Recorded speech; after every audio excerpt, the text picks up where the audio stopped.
So let's talk about patents. You know, that thing that's supposed to be a massive roadblock for your great idea? Well, what if I told you that roadblock is actually a roadmap, a detailed guide to your next big breakthrough? Let's dive in. Why invent when you can circumvent? Now, I know what you're thinking. That sounds a little sneaky, right? But hold on. We're not talking about finding shady loopholes here. This is all about a super smart, systematic, engineering-led strategy. It's about seeing a competitor's patent not as a stop sign, but as a launchpad to build something even better and something you can actually patent yourself. Okay, picture this. It's a classic story, right? You've got this amazing idea, maybe the best one you've ever had, and then you do a quick search and boom, someone else patented it first. It's that gut punch moment. So, now what? That's exactly what we're going to unpack today. All right, here's how we're going to break this down. First, we'll look at the patent roadblock and why the usual ways around it kind of suck. Then, we'll get into the main event, design for patentability, or DFP. We'll cover the core technique, this really cool thing called trimming, and then we'll see it in action with some awesome case studies, chocolate, air filters, and even how to take on these so-called dragon patents. So, you hit that patent wall. What do most people do? Well, the traditional playbook, it's not great. The usual options are slow, they're expensive, and honestly, they can kill a fantastic idea before it even has a chance to get off the ground. I mean, look at your choices. You can pay royalties, which just eats away at your profits. You could try to reverse engineer a solution, but that's slow, risky, and a lot of the time you just end up right back at the same patented idea. Or, and this is the worst one, you just give up. You abandon the whole thing. These just feel like paths to losing, right? There has to be a better way. And there is. It's called Design for Patentability, or DFP for short. Now, this is absolutely key. This is not some legal mumbo-jumbo cooked up by lawyers. No, this is a systematic engineering method for creating brand new, innovative solutions. Basically, DFP flips the whole script. You stop thinking about IP strategy and start thinking about IP for design. You start looking at a competitor's patent not as this scary legal document you have to avoid, but as a technical blueprint. It's a gift, a detailed map that you can analyze, take apart, and make way, way better. So how does this actually work? What's the secret sauce? The core technique, the engine that drives DFP, is this amazing concept called trimming. And trust me, this is where it gets really, really cool. But wait, before we can start trimming things away, we have to do our homework. It's called function analysis. This is where you put on your engineering hat and you deconstruct the patent. You look at every single component and you ask one simple, powerful question. What is your job? What function are you actually performing here? The process itself is super logical. First, you analyze. Just like we said, break it down by function. Then, you identify a component that's, well, not that important. Maybe it's just providing something or holding something in place. You target that piece and you conceptually just get rid of it. You trim it. But, and this is the magic part, you're not just deleting it. The real genius is in that last step. You take the job that component was doing and you redistribute it to the parts that are still there.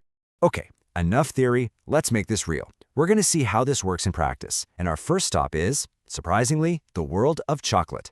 Yeah, we're talking about a process patent for putting pictures on candy. So the original patent was pretty clever, but man, was it complicated. If you wanted a picture on a chocolate, you had to first print it on this special edible paper. Then you had to cut it, put it in a mold, then pour the chocolate on top. It was just a ton of steps, a real hassle. So how did they crack this one? Well, they did that function analysis, and they realized the edible paper only had one job, to be a carrier. Its only function was to provide the image. So what did they do? They trimmed it. Got rid of it completely. The absolute brilliant move was then redistributing that function, the job of holding the image, to the chocolate itself as it was cooling. They just printed the image directly on the chocolate. Boom. Simpler, cheaper, and totally non-infringing. All right, that was a process. Now let's see how trimming works on an actual physical product. We're going from the chocolate factory to the engine bay to look at a pretty high-tech air filter.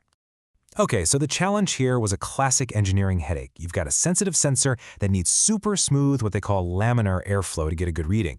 But there's another port right next to it for a compressor, and it's pulling air in a way that creates a ton of turbulence. That turbulence was totally messing with the sensor. And you guessed it, a competitor already had a patent on a fix. The competitor's solution was to add another part, an extra box they called a dead volume, to stabilize the airflow. It worked, but it was clunky. So the new team did their function analysis and had this huge aha moment. They realized the main part of the filter, the central volume, was already doing the exact same job. That extra box was completely redundant. So they trimmed it, moved the compressor port just a little bit, and got the same result with a design that was cheaper, way more elegant, and, you guessed it, patentable. But, it's not always that easy. What do you do when you're up against a patent that seems specifically designed to be unbeatable? Let's talk about the big boss battle of patent circumvention, something they call dragon patents. They call it a dragon patent for a good reason. It's like that mythical Hydra. You cut off one head and another one grows back. These patents use really broad, generic language, like a means of support. So you think, okay, I'll trim their specific bracket and use the car's roof instead. Well, guess what? Now the car's roof just is the new means of support, and you're still infringing. It feels like you can't win. Let me give you a real-world example from Hyundai. They needed a backseat airbag for side impact crashes.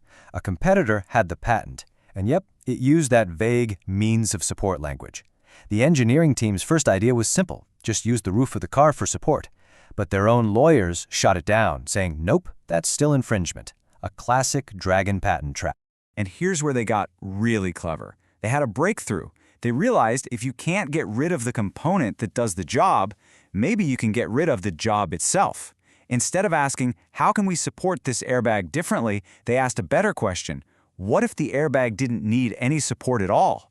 So they completely redesigned the airbag itself into this wild new shape that just naturally wedges itself between the car's existing headrests. By changing the object, they completely eliminated the need for a means of support. And that, my friends, is how you slay the dragon. Okay, so after running through all that, chocolate, air filters, dragon-slaying airbags, what's the bottom line here? What does this all mean for you? Look, the takeaways here are huge. First, and this is the big one, patents are not roadblocks. They are roadmaps. They are detailed instructions just waiting for you to read them. Second, remember DFP and trimming are real engineering tools, not just some sneaky legal tricks. Third, even those unbeatable dragon patents can be beaten if you're smart about it. And finally, and this is so important, you can turn this lens on your own work. Before you file a patent, try to trim your own idea, find its weaknesses, and make it bulletproof. And if you're still not convinced this stuff works in the real world, get this. At a massive company like Hyundai, the people who go through their DFT and TRIZ training, they go on to generate 10% of the entire company's intellectual property. 10%, that's not a theory, that is a proven engine for innovation. So I want to leave you with this question to think about.